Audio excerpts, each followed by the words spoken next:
జర్నలిస్టులకు ఇళ్ల స్థలాలు మంజూరు చేయాలని పెద్దపల్లి ఎంఆర్ఓకి వినతి పత్రం ఇచ్చిన జర్నలిస్టులు.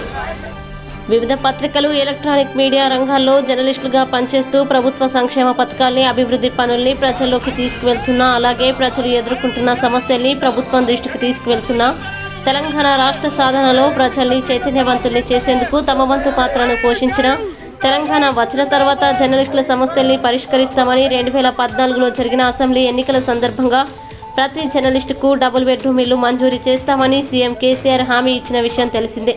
ఈ విషయమై టీయూడబ్ల్యూజే, ఐజేయూ యూనియన్ పక్షాన పలుమార్లు వినతి పత్రాలు అందజేసిన 8 ఏళ్లు గడుస్తున్నా కూడా ఇప్పటి వరకు జర్నలిస్టులకి ప్రభుత్వంగా ఇల్లు కానీ, ఇంటి స్థలం కానీ మంజూరు చేయలేదని అన్నారు.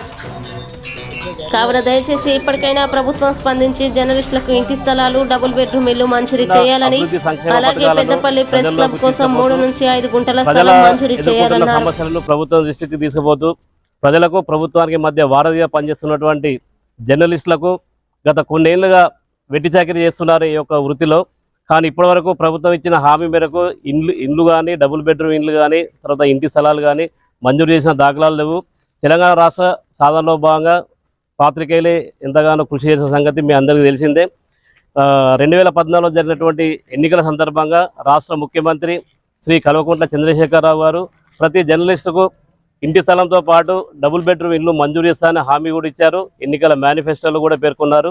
8 సంవత్సరాలు గడిచినా కూడా ఇప్పటివరకు ప్రభుత్వం నుంచి ఎలాంటి చలనం లేదు. టీడబ్ల్యూజే, ఐజే ఆధ్వర్యంలో గతంలో అనేక సార్లు మండల తహసీల్దార్లకు, జిల్లా కలెక్టర్లకు మరియు ఎమ్మెల్యేలకు అనేక మందికి మేము వినతి పత్రాలు, మంత్రులకు కూడా వినతి పత్రాలు ఇవ్వడం జరిగింది. మేము ఇప్పటికే చాలా సమయం ఆసన్నమైంది, వేచి చూస్తున్నాం. కానీ ఇప్పటివరకు ప్రభుత్వం 8 ఏళ్ళలో కూడా మా తరఫున మా సమస్యలు తీర్చేందుకు ఏమాత్రం చొరవ చూపడం లేదు. మరొకసారి ఉద్యమానికి మేము నడుం బిగించడం.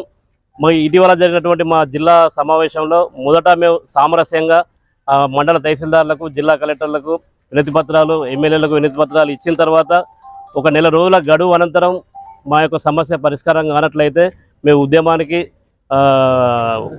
మన కార్యాచరణ రూపొందించుకొని ముందుకు వెళ్లేందుకు సిద్ధంగా ఉన్నామని తెలియజేస్తున్నాం. ఇప్పటికైనా ప్రభుత్వం కళ్ళు తెరిచి జర్నలిస్టులందరికీ ఇళ్లతో పాటు ఇళ్ల స్థలాలు మంజూరు చేయాలని కోరుతున్నాం. అలాగే ఇక్కడ పెద్దపల్లి జిల్లా కేంద్రంలో యూనియన్ కార్యాలయానికి స్థలంతో పాటు పెద్దపల్లి ప్రెస్ క్లబ్ కూడా స్థలాన్ని మంజూరు చేయాలని ఈ సందర్భంగా ప్రభుత్వాన్ని కోరుతున్నాం.